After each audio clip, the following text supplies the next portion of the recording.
Bayangkan, di tengah lautan darah dan debu Kurukshetra, angin menderu seperti jeritan ribuan jiwa yang hilang.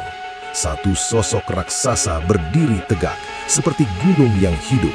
Tangan kanannya mencengkram gada besi yang berlumur darah musuh. Matanya menyala bagai api neraka yang tak pernah padam. Dan di depannya, 100 prajurit Kurawa paling ganas, paling kejam, paling tak terkalahkan. Mereka menyerbu seperti gelombang tsunami, pedang berkilau, raungan perang menggema. Tapi Bima, dia tertawa ganas, suaranya menggetarkan bumi. Satu ayunan gada, boom! 10 tubuh hancur seperti daun kering.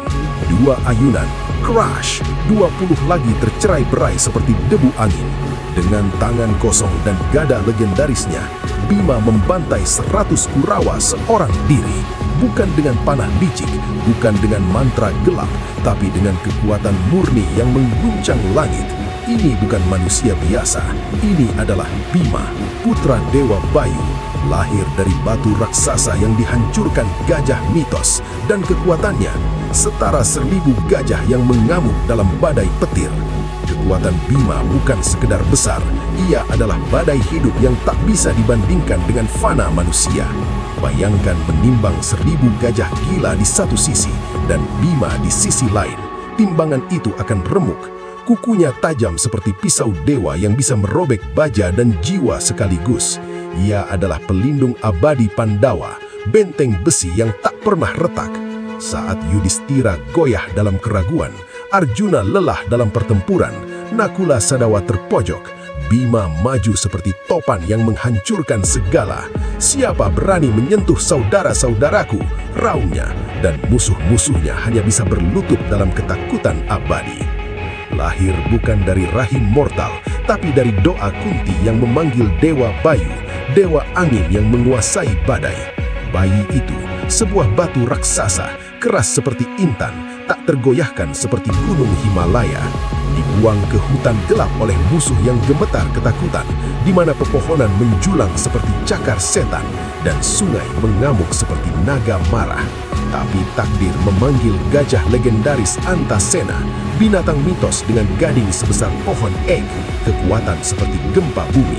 Hantaman gadingnya pecah, batu retak seperti kaca dihantam dewa, dan dari reruntuhan itu muncul Bima, menyerap esensi Antasena. Tubuhnya membengkak seperti sungai banjir, ototnya seperti batu karang, nafsu makannya seperti api neraka yang tak pernah kenyang. Itulah Bima, bukan pahlawan lemah, bukan manusia rapuh. Dia adalah angin topan berwujud raksasa, pelindung Pandawa yang tak tergantikan, pembantai 100 Kurawa dengan tangannya yang seperti palu langit. Mau tahu bagaimana dia mematahkan paha Duryodhana dan mengakhiri perang yang mengguncangkan dunia? Mari kita telusuri legenda ini dari awal dalam badai epik Mahabharata. Di kerajaan Hastinapura yang megah, di mana angin membisik rahasia para dewa, Raja Pandu dikutuk tak bisa punya anak. Kunti, istrinya yang bijak, menggunakan mantra suci untuk memanggil dewa-dewa. Untuk Bima, dia memanggil Bayu, dan hembusan angin itu melahirkan batu ajaib. Sejak kecil, Bima sudah monster kekuatan. Jatuh dari pangkuan Kunti, dia menghancurkan batu di bawahnya tanpa gores.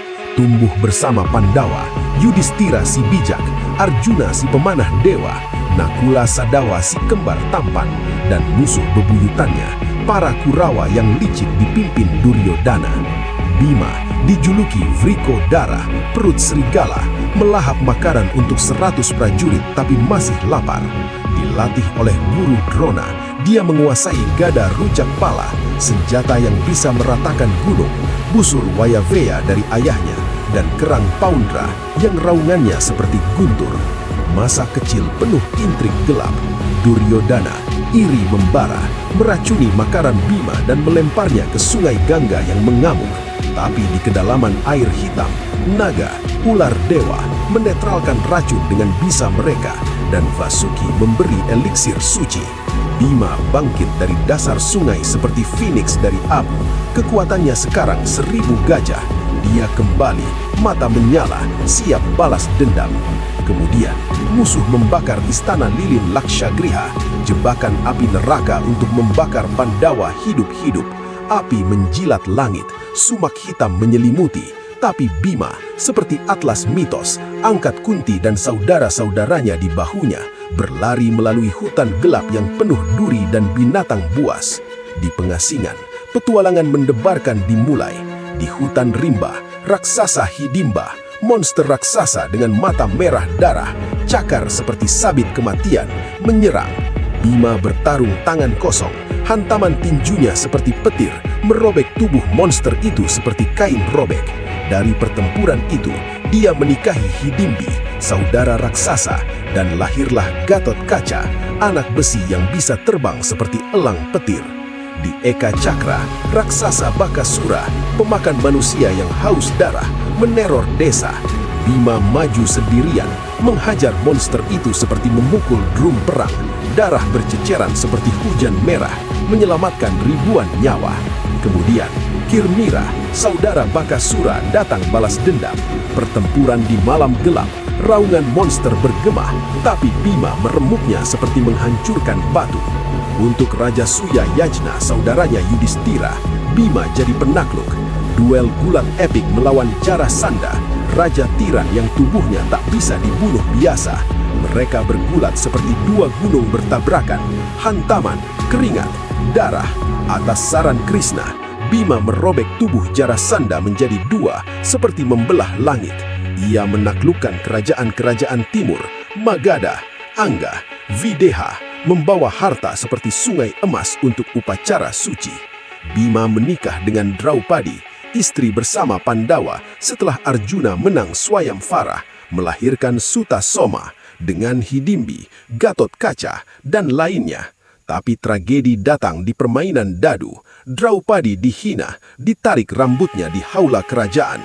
Bima bersumpah darah, "Aku akan minum darah Dusasana dan mematahkan paha Duryodana." Raungannya menggetarkan dinding istana. Pengasingan 13 tahun jadi neraka petualangan.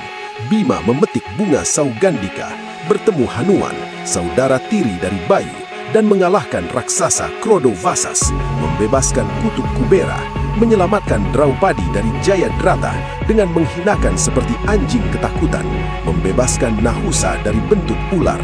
Di tahun terakhir, menyamar di Virata, Bima jadi koki dan pegulat, membunuh Kicaka yang mengganggu Draupadi, meremukkan tulangnya seperti ranting kering.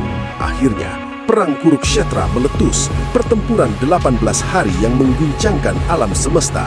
Medan perang seperti neraka, panah beterbangan seperti hujan api, kereta perang bergemuruh seperti gempa bumi, darah mengalir seperti sungai merah.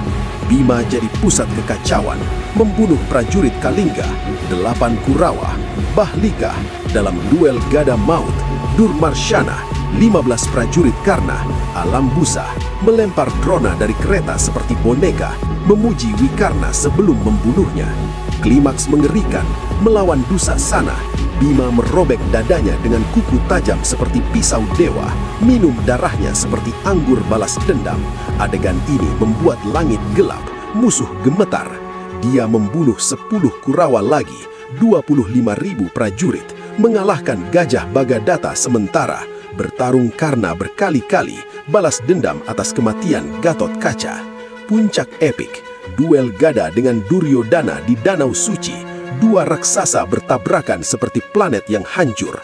Gada beruyung, bumi retak, air danau bergejolak. Bima dengan hantaman dahsyat mematahkan paha Duryodana. Crack, suara patah tulang seperti petir akhir zaman. Duryodana jatuh, menendang kepalanya sebagai tanda kemenangan, mengakhiri perang dengan Pandawa menang. Bima tahan Narayanastra, diselamatkan Krishna. Setelah perang, Bima mengejar Ashwathama yang membunuh anak-anaknya, membawa permata